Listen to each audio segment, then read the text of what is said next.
चिंता संतानहंतारो यत्पादां द्वियानां तान् निजाचार्यान् प्रणमामि मुहुर्मुहुः।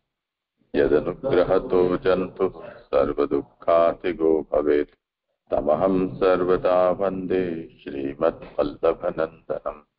अज्ञानतिमिरान्धस्य ज्ञानाञ्जनशलाकया चक्षुरुन्मीलितं येन तस्मै श्रीगुरवे नमः।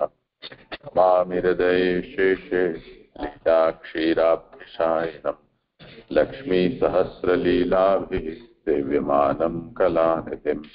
चतुर्भिश्च चतुर्भिश्च चतुर्भिश्च त्रिभिस्तथा षड्भिर्विराजते योऽसौ पंचदा हृदये।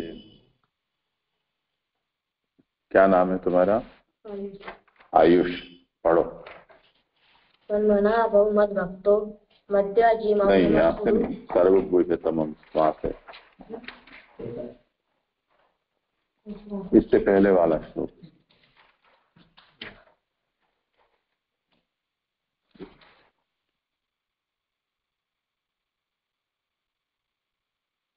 सर्वग्रहकं भूय शृणु मे परम वचः इष्टोऽसि मे दृढ़मिति ततो वक्ष्यामि ते हितम्। श्लोकार्थ। सबसे गृहतम मेरे गुह्यतम सबसे गुह्यतम मेरे परम वचन फिर से सुन। तू मुझे अतिशय प्रिय है, अतः मेरे तेरे हित के लिए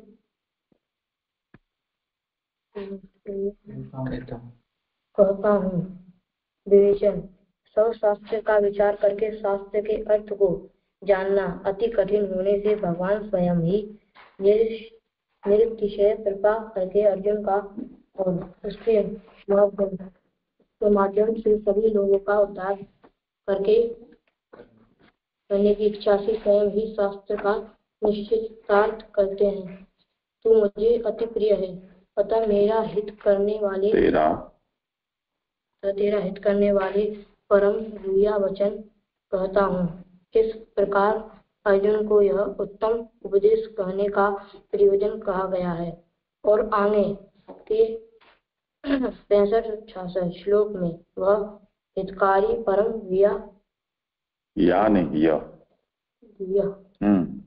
गुह्य उपदेश कहते हैं। यहाँ फिर से और सर्व गुह्यतम शब्दों का प्रयोग यह समझाने के लिए किया गया है कि भगवान स्वयं पुरुषोत्तम है।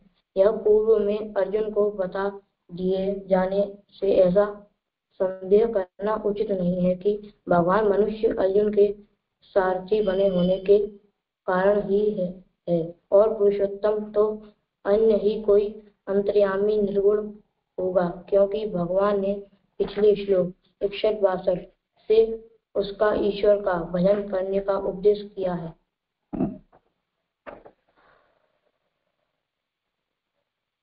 63वें श्लोक में भगवान ये आज्ञा करते हैं कि इति ज्ञानम आख्यातम गुह्याद गुह्यतरम मया, यानी गोप्य से भी अति गोप्य ऐसा ज्ञान मैंने तुमको कहा। अब तुमको जो ठीक लगे सो तुम करो।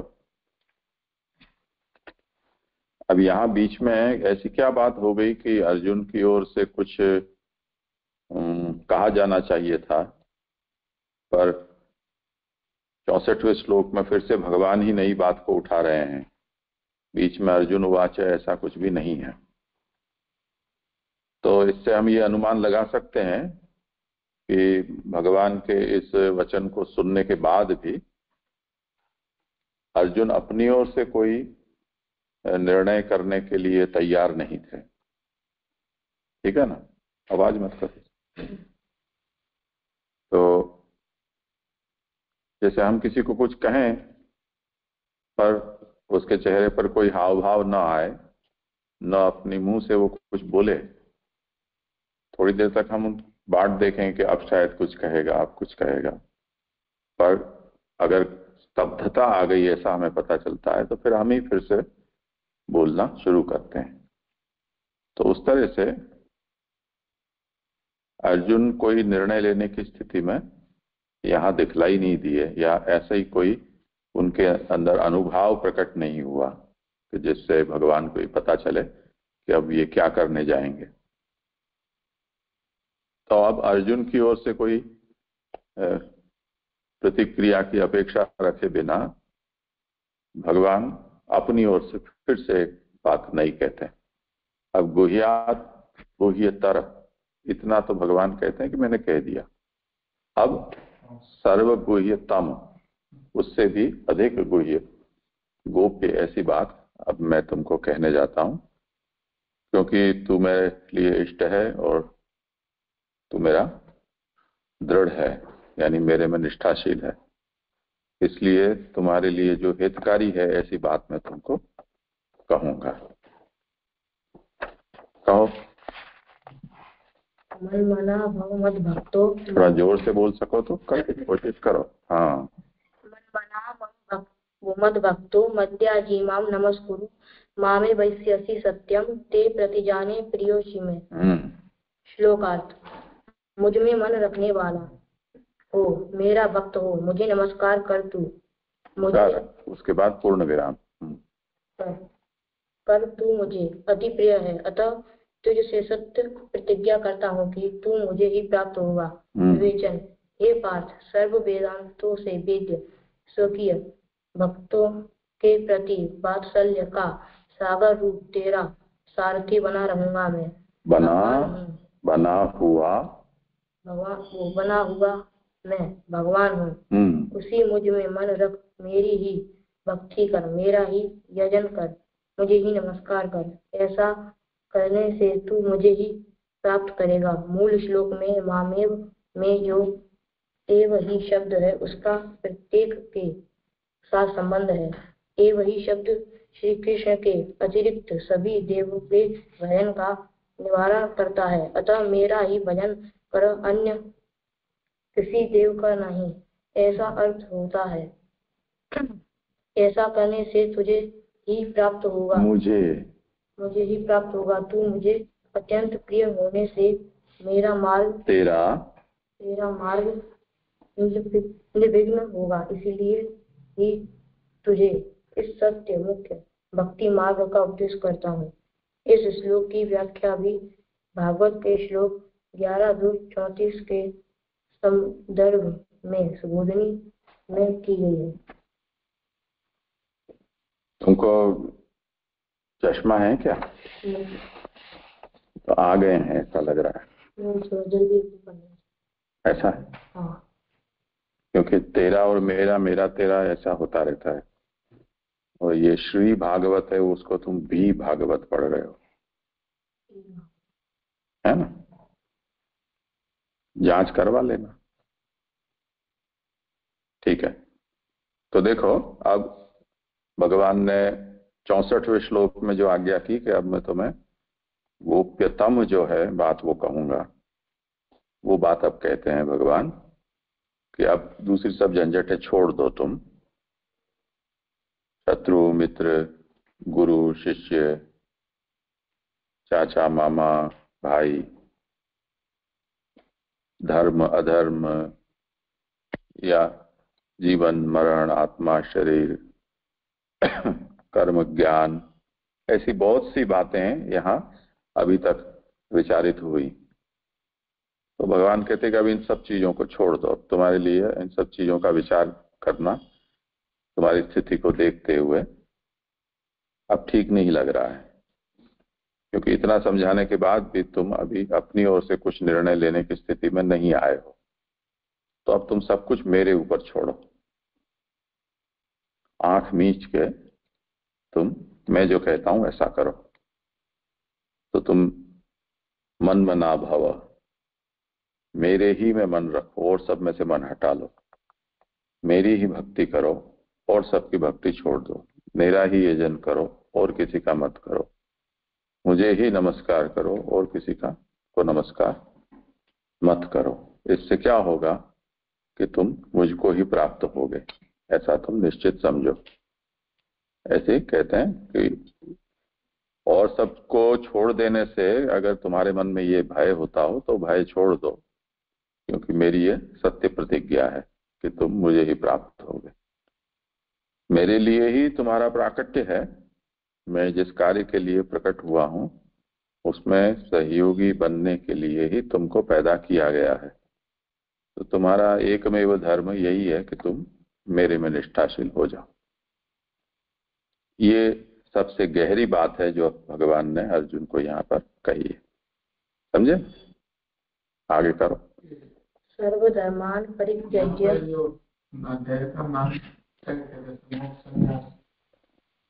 और करेंगे, अंत में करेंगे। अभी क्या? हाँ। सर्वधर्मान परित्यज्य माम एकम शरणं व्रज अहम त्वा सर्व पापेभ्यो मोक्षयिष्यामि मा शुचः। श्लोकार्थ। सभी धर्मों का परित्याग कर मुझे एक के ही शरण में आ जा। मैं तेरा सब पापों से मोक्ष करूंगा। शोक मत कर। विवेचन। पिछले श्लोक में भगवान ने अर्जुन को अपने भगवान में ही मन रखने, अपना ही भजन करने आदि का उपदेश किया है। यह किस प्रकार सिद्ध हो, इसी शंका होने पर सिद्ध करने का प्रकार कहते हैं। सर्वधर्मों का परित्याग कर मुझ एक की ही शरण में आ। यहाँ सभी धर्मों का परित्याग कर भगवान की ही शरण में जाने के उपदेश का तात्पर्य भगवत शरण और शरण के अनुकूल धर्मों का त्याग नहीं, बल्कि शरण में विरोधी सभी धर्मों के त्याग का उपदेश है। अतः सर्व शब्द का अर्थ सभी विरोधी धर्म है। कोशिश करो जोर से बोल सको। ऐसे सर्व धर्मों का त्याग कर भगवान की शरण जाना अर्थात शरण में अनुकूल पिछले 65वें श्लोक में कहे गए धर्मानुसार आचरण करना।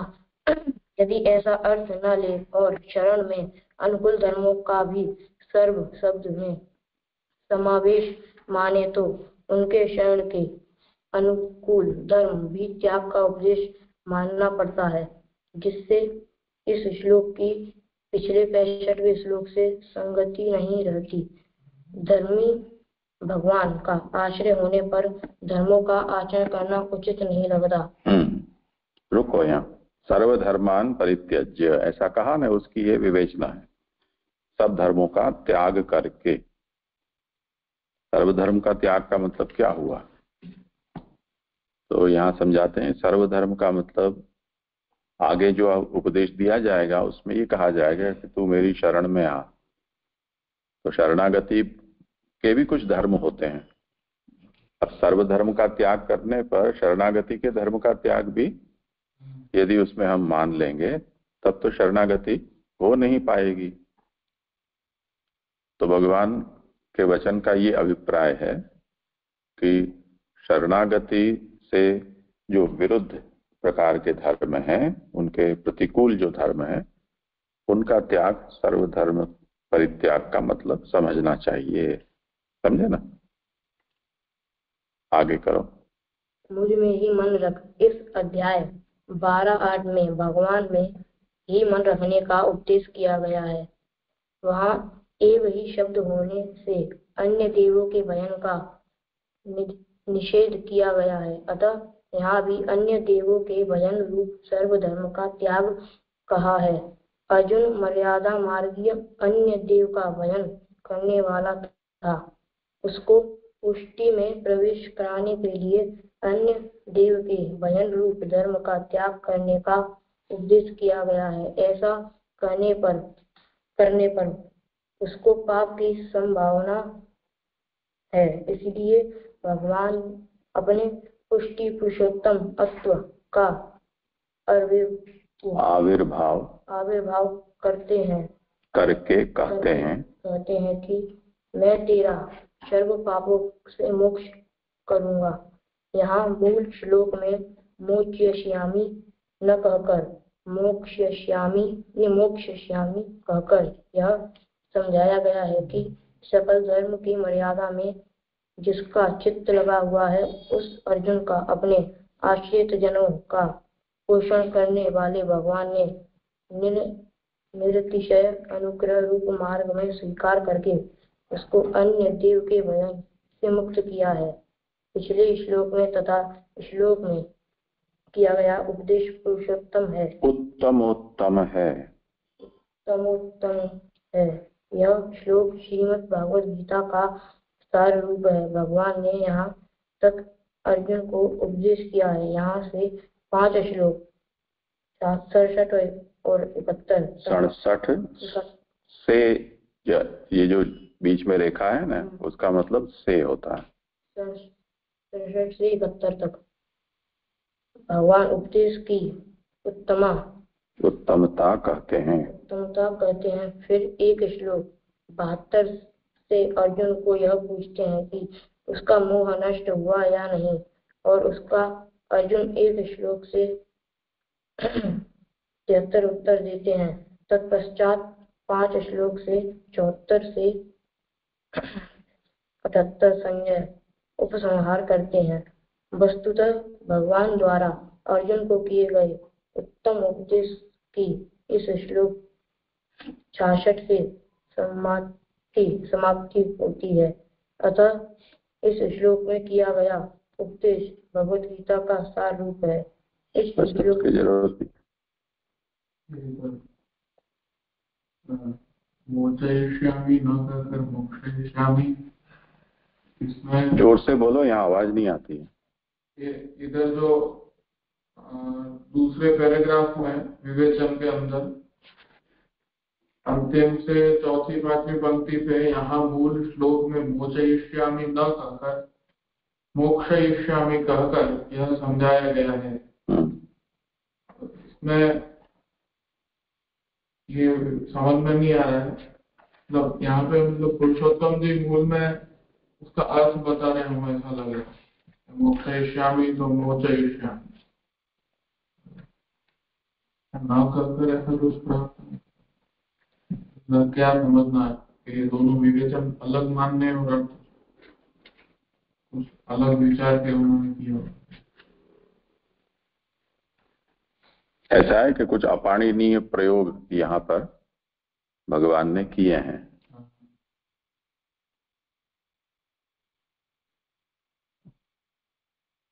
तो क्योंकि पाणिनि तो बाद में हुआ, संस्कृत तो पहले ही है,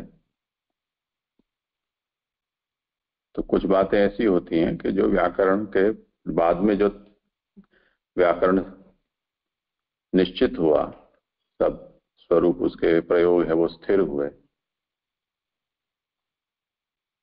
वो मोटे मोटे तौर पर कुछ नियम बने, पर अपवाद तो सबके होते ही हैं। बोली जाने वाली जो भाषा है वो अगर जिंदा भाषा है तो उसमें नए प्रयोग जुड़ते जाते हैं। बहुत से शब्द और प्रयोग हैं वो प्राचीन होते हैं जो कालक्रम से लुप्त हो जाते हैं,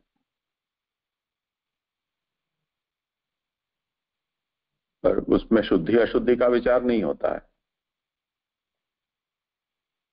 अगर बोले जाते हैं और लोग उससे बोल भी रहे हैं और समझ भी रहे हैं, तब तो भाषा का यही तो काम है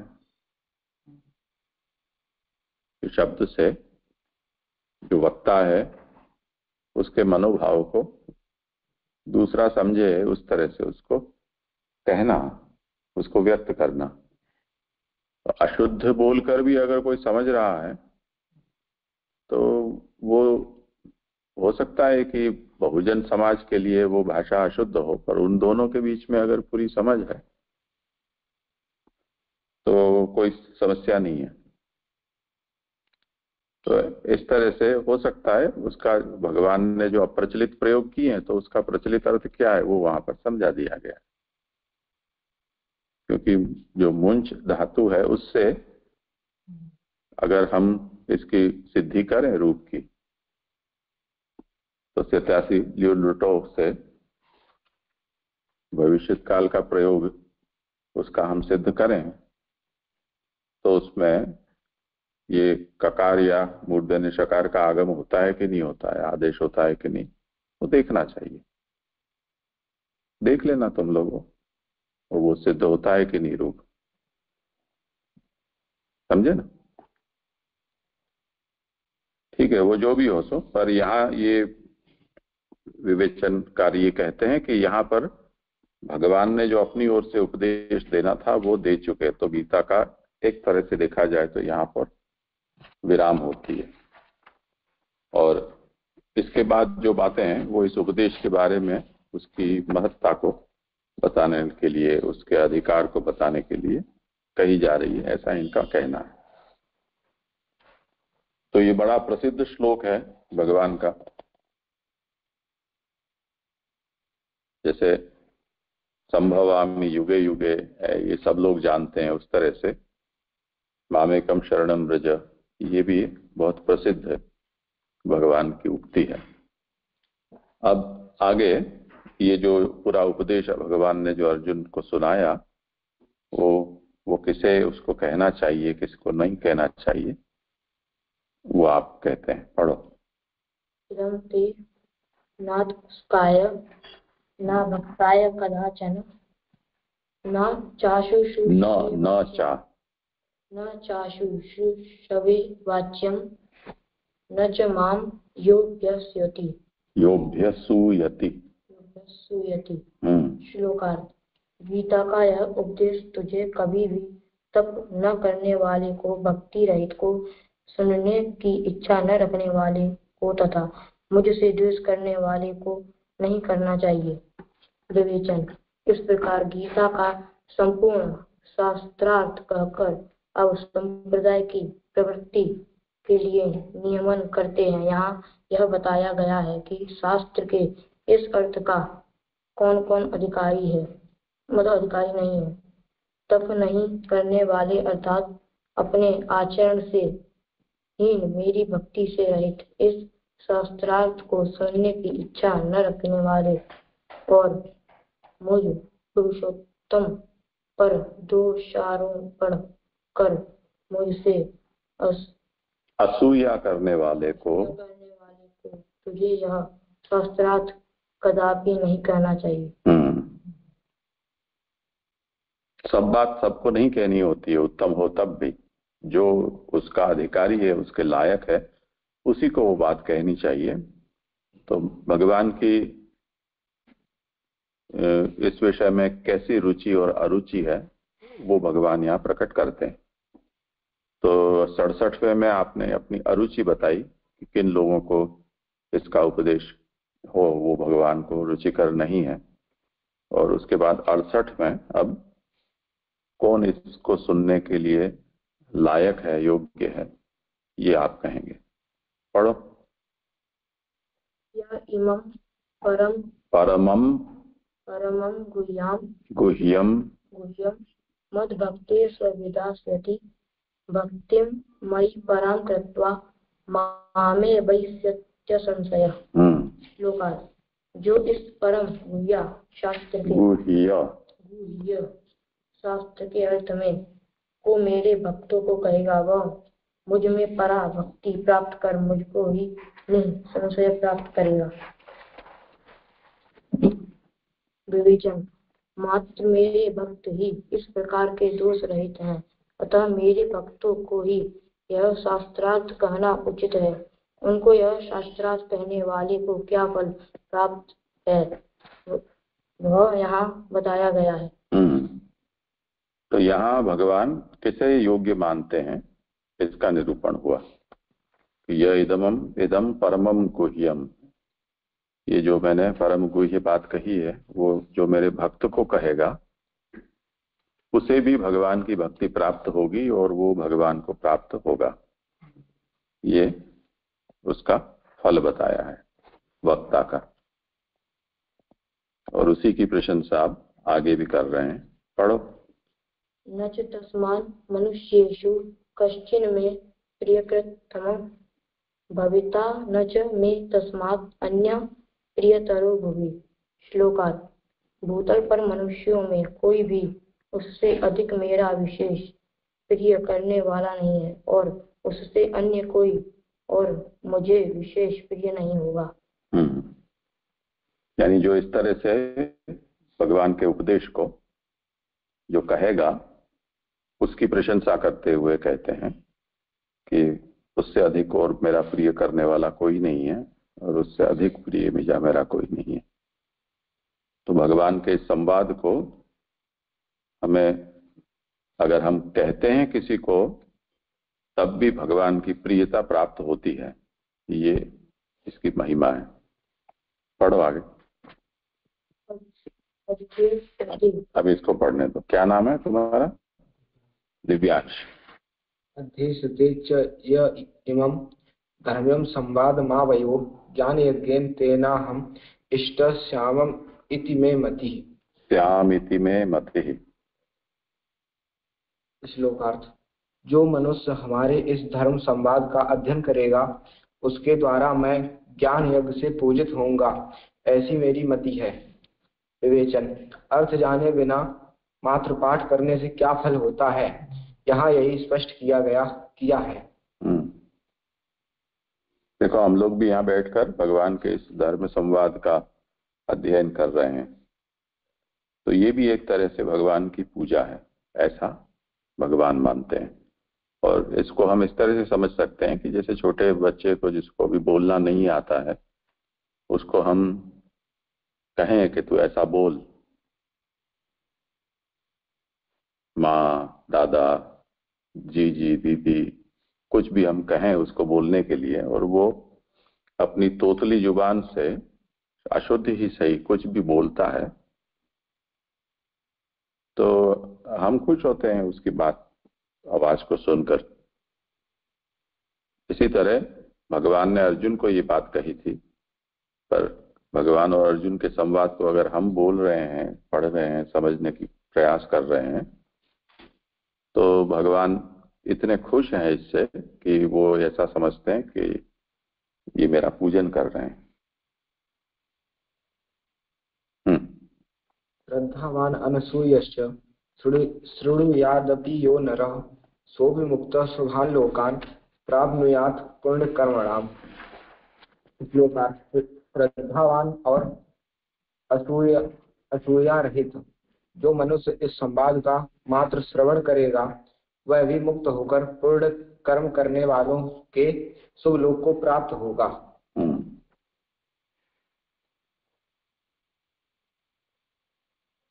किसी भी विषय में श्रद्धा होनी आवश्यक है। श्रद्धा का एक सामान्य अर्थ है विश्वास उस पर, दूसरा उसका सत्यतया स्वीकार। तो जब हम श्रवण करें तब सत्यत्वेन उसको स्वीकार करते हुए, पूरा विश्वास रखते हुए यदि हम करते हैं तो वो फलदायी होता है, चिरस्थायी होता है। दूसरा असूया, ईर्ष्या जिसको हम कहते हैं, जलन, किसी से जलन होना। जलन कब होती है? कि किसी का उत्कर्ष हम सहन न कर पाए। अधिकतर ऐसा होता है कि जिसको हम पराया समझते हैं उससे जलन होती है, अपनों से जलन कम होती है या नहीं होती है। तो जो भेद दृष्टि है वो जलन पैदा करती है, ईर्ष्या पैदा करती है। तो यहां भी ईर्ष्या के स्वरूप यहां किसी में कैसे आ सकता है, वो एक स्वतंत्र रूप से विचार का विषय है। पर ईर्ष्या यहाँ किससे हो सकती है? या तो श्री कृष्ण से हो या अर्जुन से हो, दो ही तो हैं यहाँ, तीसरा तो कोई है नहीं। अर्जुन से ईर्ष्या किस तरह से हो सकती है? कि जो अर्जुन से अपनी तुलना करते हैं और तुलना करके उनकी स्थिति को सोचकर अपनी श्रेष्ठता जिसको प्रतीत होती है, तो उसके मन में ईर्ष्या हो सकती है। दूसरी ईर्ष्या हो सकती है गीता के वक्ता भगवान के प्रति, और वो ईर्ष्या क्यों होगी? कि जो जन्म कर्मच में दिव्यम एवं यो वेत्ति तत्वतः त्यक्त्वा देहम पुनर्जन्म नैति मामेति सोर्जुन, ऐसा भगवान कहते हैं कि मेरे जन्म और कर्म दिव्य हैं, पर क्योंकि भगवान ने मनुष्य रूप से जन्म लिया है और जैसा मनुष्य करता है ऐसे उन सभी धर्मों का स्वीकार किया है, ऐसी चेष्टाएं भी की हैं। इसलिए जो भगवान का प्रकट रूप है उसको देखकर उनमें जिसको मनुष्य बुद्धि हो और वो तर्क दृष्टि से या उनको ईश्वर न मानकर शास्त्र के अन्य वचनों से भगवान के उपदेश की तुलना करे और उसे ये प्रतीत हो कि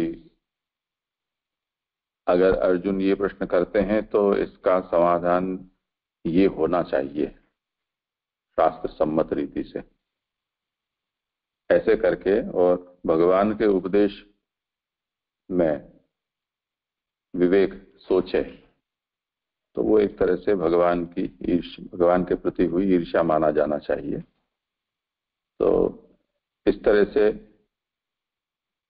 भगवान कहते हैं कि श्रद्धा वाला होकर और इस उपदेश में मैंने जो कुछ कहा है उसमें ईर्ष्या भाव न रखकर जो सुनेगा उसे भी पुण्य लाभ होगा और उत्तम लोक की प्राप्ति उसको होगी।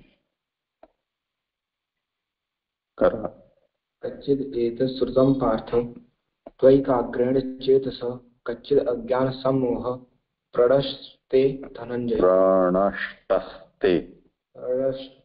प्रणष्टस्ते धनंजय। श्लोकार्थ।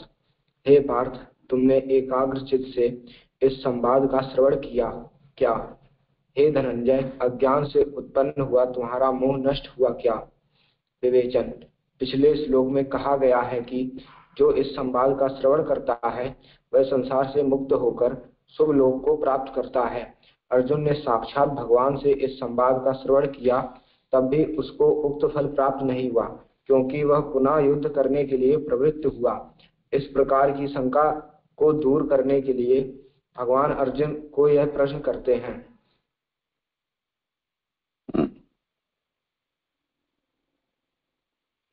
जो सर्वधर्मान परित्यज्य मामेकम शरणम व्रज में जो भगवान ने कहा वो तो इसका चरमोपदेश था। चरमोपदेश तो ये कहता है कि सब कुछ छोड़कर मेरी शरण में आ जाओ, और हम ये जानते हैं कि उपदेश के बाद तो अर्जुन युद्ध में लग गए, शरण तो गए हो ऐसा दिख नहीं रहा है। तो किसी को अर्जुन जी के प्रति ऐसे मन में आशंका हो कि जिसको ये कही गीता वो ही नहीं समझ पाए इसको, हम ज्यादा समझ रहे हैं क्योंकि हम तो युद्ध करने नहीं जा रहे हैं, हम तो शरण में बैठे हैं। तो भगवान ऐसा अवसर न आए किसी को सोचने के लिए, उसके लिए भगवान ने पहले से ही अर्जुन जी से प्रश्न किया और उसका उत्तर वो देंगे। क्या कह रहे हैं अर्जुन जी? नष्टो मोह स्मृतिर्लब्धा त्वत्प्रसादात् मयाच्युत स्थितोऽस्मि गत संदेह करस्ये वचनम तव। श्लोकार्थ। हे अच्युत, आपके प्रसाद से मेरा मोह नष्ट हो गया है, मैंने स्मृति प्राप्त कर ली है और मैं संदेह रहित हो गया हूँ, अतः आपके वचन आज्ञा का पालन करूंगा। विवेचन। आत्मा और अनात्मा के अविवेक रूप विपरीत ज्ञान अथवा मोह का नाश हो गया है। आपके प्रसाद से संपूर्ण तत्व ज्ञान प्राप्त हुआ। प्रकृति के कार्य अनात्म अयथार्थ है, उसमें आत्मा के अभिमान रूप मोह का नाश हो गया। चित और अचित सभी वस्तु परम पुरुषत्व रूप से ब्रह्मात्मक हैं, वे वैसी अर्थात ब्रह्मात्मक नहीं हैं। इस प्रकार का मति रूप मोह दूर हो गया है। भगवद अर्थ जो नित्य कर्म किए जाते हैं वे भगवान की प्राप्ति करने में उपाय भूत हैं। उनको बंधनकारी मानने रूप संपूर्ण मोह का नाश हो गया है। आत्मा प्राकृत स्वभाव रहित केवल ज्ञाता है। यह ज्ञान और आत्मा तथा अक्षर ब्रह्म के ऐक्य का ज्ञान एवं उससे भी उत्तम अलौकिक गुणों के समूह वाले प्रभु पुरुषोत्तम हैं। उनकी प्राप्ति मात्र उनके अनुग्रह से ही होती है और वे पुरुषोत्तम आप प्रभु वासुदेव हैं। यह संपूर्ण स्मृति रूप ज्ञान आपके प्रसाद से मुझे प्राप्त हुआ है। सांख्य के उपदेश से मेरे समग्र मोह का नाश हो गया है। योग के उपदेश से मुझे स्मृति की प्राप्ति हुई है, अतः मेरे सभी संदेह दूर हो गए हैं। अब मैं आपकी आज्ञा के अनुसार चलूंगा। देखो, जितनी जितनी बातें भगवान ने अर्जुन के प्रश्न के उत्तर में कही, उन सब को याद करते हुए विवेचनकार उनको क्या क्या मोह था और वो कैसे नष्ट हुआ, और उनको किस बात की स्मृति अब हो गई, उनका संदेह कैसे दूर हुआ, ये सब यहाँ पर विवेचन में कहा गया है। वो अब क्योंकि हम लोगों ने इतनी धीरज से लगातार गीता के आद्य उपांत यहाँ अवगाहन किया है, तो वो हमें स्पष्ट हो गया कि ये सब बातें कहाँ कहाँ कैसे कैसे आई थी। तो इन शब्दों के साथ अर्जुन हम विराम लेते हैं, कहते हैं कि अब आप जैसे कह रहे हो वैसे मैं करूंगा। तो ये कृष्णार्जुन संवाद यहाँ संपन्न हुआ। अब संजय कुछ कहते हैं।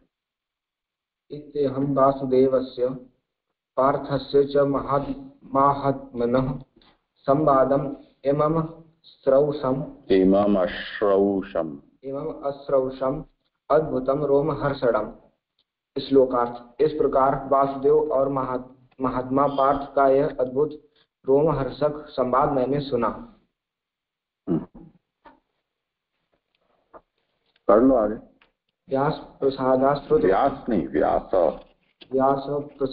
श्रुतवान् एतद् गुह्यम् अहं परम योगम योगेश्वरात् कृष्णात् साक्षात् कथयत स्वयं। श्लोकार्थ। यह परम गुह्य योग साक्षात योगेश्वर श्री कृष्ण ने स्वयं कहा था, वह मैंने व्यास के प्रसाद से सुना। विवेचन। यह संवाद मैंने व्यास जी के प्रसाद से सुना। भगवान वासुदेव ने जैसे विश्व रूप का दर्शन कराने के लिए अर्जुन को दिव्य चक्षु प्रदान किए थे, वैसे ही व्यास जी ने मुझे दिव्य चक्षु और कर्ण प्रदान किए हैं, जिससे साक्षात भगवान कृष्ण का कहा हुआ वही परम गुह्य योग मैंने सुना। अतः साक्षात श्री कृष्ण के ही वचनामृत का संजय ने श्रवण किया है। श्रीमद् भगवद गीता महात्म्य के अनुसार श्री भगवान के मुखारविंद से ही भगवद गीता निःसृत हुई है। श्री मदाचार्य चरण भी निबंध में गीता जी को श्री कृष्ण वाक्यों से ही अभिहित करते हैं। तो ये संजय जी ने किस तरह से ये कृष्णार्जुन संवाद को सुना, उसका यहाँ उन्होंने रहस्य उद्घाटन किया कि व्यास जी के प्रसाद से मैंने ये सुना, क्योंकि धृतराष्ट्र को बड़ा कुतूहल था क्या होगा, और वो अंध होने से वहां तो जा नहीं सकते थे। तो संजय को भगवान ने ऐसी दृष्टि प्रदान करी व्यास जी ने, जिससे वो महल में ही बैठे हुए दूरदर्शन सा कर लेते थे, और सब पूरा वृत्तांत है वो उन्होंने धृतराष्ट्र को सुनाया। अब वो कहते हैं धृतराष्ट्र से, राजन संस्मृत्य संवादम इमं अद्भुतम केशवार्जुनयोः पुण्यम हृष्यामि च मुहुर्मुहुः। श्लोकार्थ। हे राजन, केशव और अर्जुन के इस अद्भुत पवित्र संवाद का स्मरण करके मैं बारंबार हर्षित होता हूँ।